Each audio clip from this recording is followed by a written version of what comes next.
السلام عليكم ورحمة الله وبركاته. الصف الثالث الإعدادي معانا كبسولات لحد ليالي الامتحانات. في الدرس الثاني يا شباب كان بيقول لك حل معادلة في متغير واحد، ولكن المعادلة هتكون معاك من الدرجة الثانية. حابب أفكرك من الترم السنة اللي فاتت، الترم الثاني لو معاك س تربيع زائد 5 س زائد 6 دي بتساوي صفر. كنت عشان تحلها حبيب قلبي بتحاول تحللها وتلاقي مقدار ثلاثي بسيط وتخليها س وس تضربهم يديك 6 تجمعهم يديك 5 3 في 2. وكنت بعدين تقول لي يا مستر اما السين زائد 3 هي اللي بصفر لان دول مقدارين مضروبين ادانا صفر، او ان السين زائد 2 ادانا صفر. ومنها ايه اللي حصل هنا؟ ان السين بسالب 3 او هنا السين بتساوي سالب 2، كده قيمتين. كنت بتيجي في الاخر تقول لي يعني يا مستر مجموعة الحل بتساوي سالب 3 وسالب 2. برضو حابب افكرك في الحل البياني دي بيكون لها اكتر من فكرة.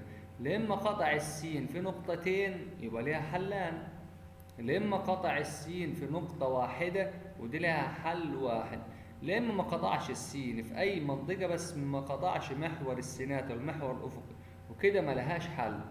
هنا هتاخدها ان شاء الله في سنة اولى ثانوي ان المميز هنا بيكون اكبر من الصفر، يعني بيكون بموجب.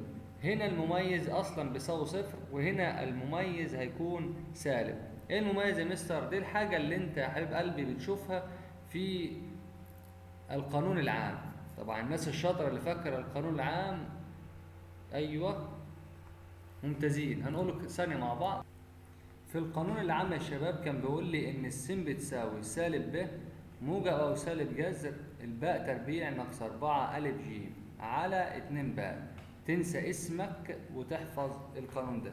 طبعا الشكل العام للمسألة ان الالف س تربيع زائد باء س زائد ج بتساوي صفر، لازم تكون مرتبة ومصفرة. فالالف هو معامل السين تربيع والباء هي معامل السين والجيم هي الحد المطلق.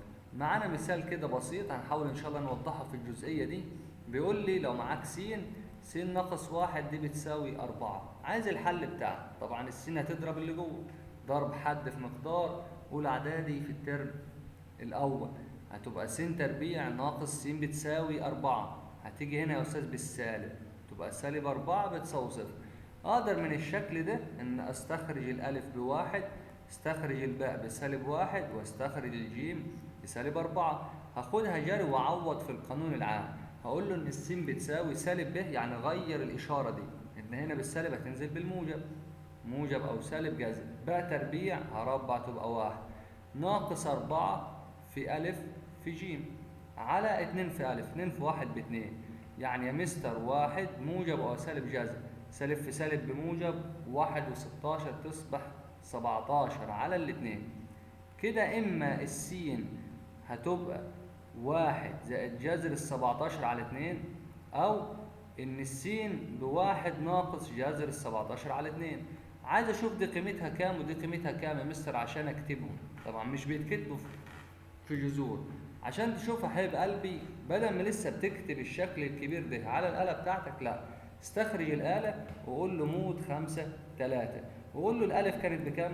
بواحد، والباء سالب واحد، والجيم يا أستاذ كانت بسالب 4. اوكي، والجيم كانت بسالب 4. هيقول لك على طول ان الاكس واحد، الحل الاولاني انها بالموجب، يعني هي بكام اصلا؟ هتك معايا على الاس دي، هيقول لي 2 وتقريبا يعني 6 من 10. طيب يساوي الاكس الثانيه كانت واحد ناقص تمام، يعني بكام؟ دي بسالب واحد وتقريبا 6 من 10. بس اقول له شكرا كده، مشي الآلة حاسبة، واقول له يعني دي اصلا القيمة الخاصة بيها 2 و6 من 10، دي القيمة الخاصة بتاعتها سالب 1 و6 من 10.